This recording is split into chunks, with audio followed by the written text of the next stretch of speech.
नमस्कार साथीहरू। आज हामी कम्युनिकेसन सिस्टमको एनालग सिस्टम इन्ट्रोडक्सन हामीले चाहिँ गर्नेछौँ। एनालग सिस्टम र डिजिटल सिस्टमको बारेमा र त्यसको डिफ्रेन्स पनि मैले पिडिएफमा राखेको छु। त्यो चाहिँ हजुरहरूले हेर्नुहोला, डिस्क्रिप्सनमा यसको पिडिएफ छ, सँगसँगै पढ्नुहोला। अब analog and digital communication source, transmitter, transmission channel and रिसिभरको बारेमा हामीले तपाईँ पढ्ने नै छौँ। यसको मेन इम्पोर्टेन्ट भनेको चाहिँ डिजिटल कम्युनिकेसन सिस्टम हो। डिजिटल कम्युनिकेसन सिस्टम चाहिँ धेरैचोटि आएको छ र एनालग कम्युनिकेसन सिस्टम भनेको के हो त भनेर हामीले अब हेर्नेछौँ है। एनालग कम्युनिकेसन सिस्टममा सुरुमा इन्फर्मेसन सोर्स हुन्छ। इन्फर्मेसन सोर्सले चाहिँ के अरे इन्फर्मेसन चाहिँ ओरिजिन हुन्छ त्यहाँबाट, जस्तै टेक्स्ट, भिडियो, इमेजहरू यहाँबाट जेनेरेट हुने भयो। इनपुट ट्रान्सड्युसरले के गर्छ भन्दाखेरि नन इलेक्ट्रिकल सिग्नललाई इलेक्ट्रिकल सिग्नलमा कन्भर्ट गर्छ है। इनपुट ट्रान्सड्युसरले त्यसपछि कन्भर्ट गर्छ। अब ट्रान्समिटरमा जान्छ त्यो सिग्नल।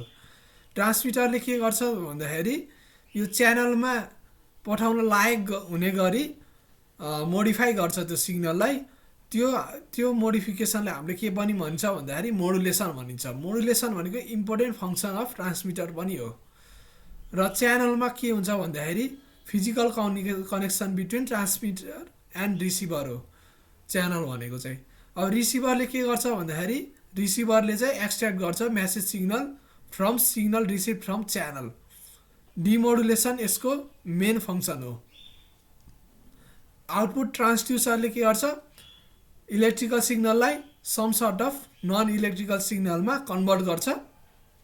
एक्चुएटरको काम गर्छ यसले। त्यसपछि चाहिँ डेस्टिनेसनमा जान्छ है। डेस्टिनेसनमा चाहिँ यो चाहिँ एनालग कम्युनिकेसन सिस्टम हो। यो चाहिँ हजुरले रिवाइन्ड गरेर नि हेर्न सक्नुहुन्छ बुझ्नु भएन भने। र यसपछिको मेन इम्पोर्टेन्ट भनेको डिजिटल कम्युनिकेसन सिस्टम हो। यहाँबाट चाहिँ धेरै क्वेसनहरू सोधेको छ। यसबाट चाहिँ एउटा मैले साइडमा एउटा नोट पनि लिन्छु जुन चाहिँ हाम्रो उसबाट आउँछ। डिम सोर्स सेन्डर रिसिभर, यो रिसिभर एस भनेको सेन्डर हो,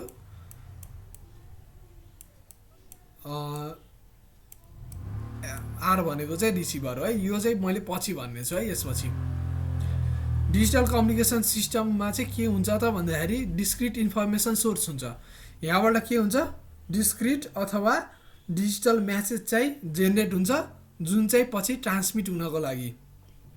सोर्स इन्कोडरले के गर्छ त भन्दाखेरि सिक्वेन्स अफ सिम्बल्सलाई फिक्स्ड इन्टरभलमा आएको सिम्बललाई यसले चाहिँ बाइनेरी सिक्वेन्स अफ 0 र 1 मा कन्भर्ट गर्छ।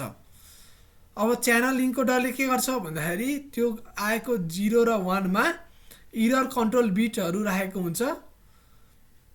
इरर कन्ट्रोल बिटहरू आएको बिट सिक्वेन्समा थप्ने काम गर्छ। यसले चाहिँ रिसिभर साइडमा इरर डिटेक्ट गर्न पनि काम गर्छ। अब च्यानल इन्कोडरले के गर्छ भनेर त भनिसकेँ मैले। अब च्यानल मोडुलेटरमा converts bit stream from channel encoder into electrical wave. यसले चाहिँ बिट स्ट्रिमहरू हुन्छन् नि जुन 0 र 1 को, त्यसलाई चाहिँ यसले इलेक्ट्रिकल वेभमा यसले कन्भर्ट गर्छ। मोडुलेटरको डिजिटल कम्युनिकेसनमा सिस्टममा काम भनेको के हो भन्दाखेरि इलेक्ट्रिकल बिट सिक्वेन्सलाई नै इलेक्ट्रिकल पल्समा अथवा एनालग सिग्नलमा कन्भर्ट गर्नु नै च्यानल मोडुलेटरको काम डिजिटल कम्युनिकेसन सिस्टममा हो। अब एनालग सिस्टममा मोडुलेसनको काम भनेको त हामीले पछि पढ्ने नै छौँ र डिजिटलको नि पढ्ने नै छौँ। त्यही मैले अहिले केही भनिनँ एनालग सिग्नलको मोडुलेसनको बारेमा। त्यसपछि च्यानल आउँछ। च्यानलबाट चाहिँ त्यही हो, connection between transmitter and receiver. च्यानलमा नोइज पनि थपिने काम गर्छ है।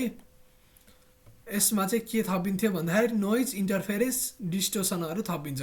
त्यस नोइज इन्टरफेरेन्स डिस्टर्सनको बारेमा यो पछिको भिडियो हजुरले हेर्नु होला। र च्यानल डिमोडुलेटरलाई के गर्छ भन्दाखेरि इलेक्ट्रिकल पल्सलाई सिक्वेन्स अफ बिट्समा कन्भर्ट गर्छ। अब च्यानल डिकोडरले के गर्छ त भन्दाखेरि बेरिङ बिट्सहरू बिट स्ट्रिम हुन्छ जुन चाहिँ कोडेड बिट स्ट्रिमबाट चाहिँ इन्फर्मेसन यसले चाहिँ निकाल्ने काम गर्छ, डिकोड गर्ने काम गर्छ कि जस्तै इन्फर्मेसन निकाल्ने काम गर्छ एउटा बिट स्ट्रिमबाट with minimum error and maximum efficiency. Source डिकोडरले के गर्छ भन्दाखेरि reverse order of source encoder, जस्तै यसमा चाहिँ हाम्रो इरर बिट्सहरू राखिन्थ्यो भने सोर्स इन्कोडरमा च्यानल इन्कोडरमा। अब सोर्स इन्कोडरमा चाहिँ के हुन्थ्यो भन्दाखेरि 0 र 1 मा यसले चाहिँ बिट सिक्वेन्सहरू कन्भर्ट गर्थ्यो भने सोर्स डिकोडरमा चाहिँ 0 र 1 लाई यसले इलेक्ट्रिकल सिग्नल अथवा सिक्वेन्स अफ सिम्बलमा यसले कन्भर्ट गर्ने काम गर्छ। अब डेस्टिनेसनमा फाइनल डेस्टिनेसन भनेको त final stage of communication system भइहाल्यो।